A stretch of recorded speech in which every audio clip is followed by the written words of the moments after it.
Hi, I'm Hans van Zutphen and we are here at the NAB 2016 and we're still building up, so my apologies for all the noise here, but I wanted to show you something that we're working on.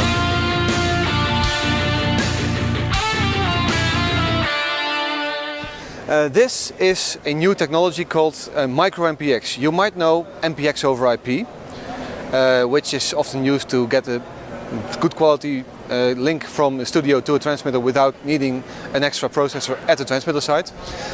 There are some companies that are offering this, but the bit rate that you need is usually pretty high, at least 2 megabit, and some are even going higher than that.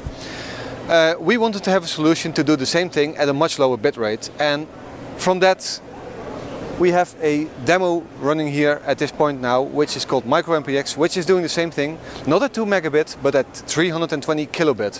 What you can see here is that we are running audio through the Omnia 9SG. The output from the 9SG is going into the micro MPX encoder, which is set to 320 kilobit. On top you can see the input signal in an analyzer. Then the signal gets decoded in the micro MPX decoder, and at the bottom of this display on top of the screen you can see what the decoder signal looks like. Except for some delay, you can see that the signal looks almost perfectly the same.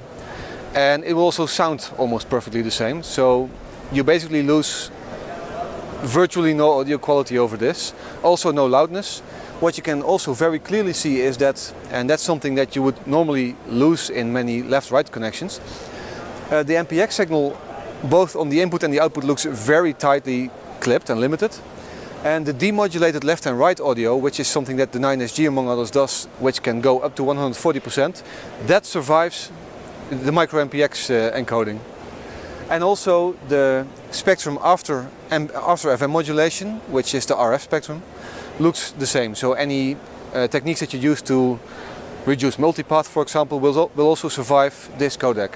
By the way, the current setup that we are using here is using multicast, which means that we're not only decoding it here, we're also decoding the same signal a few booths down the hall at an hotel booth, where you can also see it.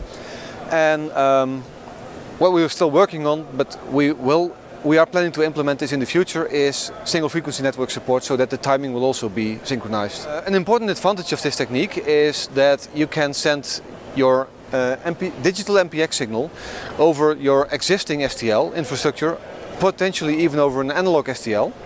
And if you have a digital STL that has a high enough bandwidth, you could even send multiple signals over it. And you can, for example, also send a signal via satellite.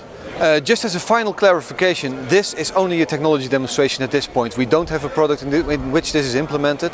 We are showing what we can do at this point, and we welcome your input to make this better.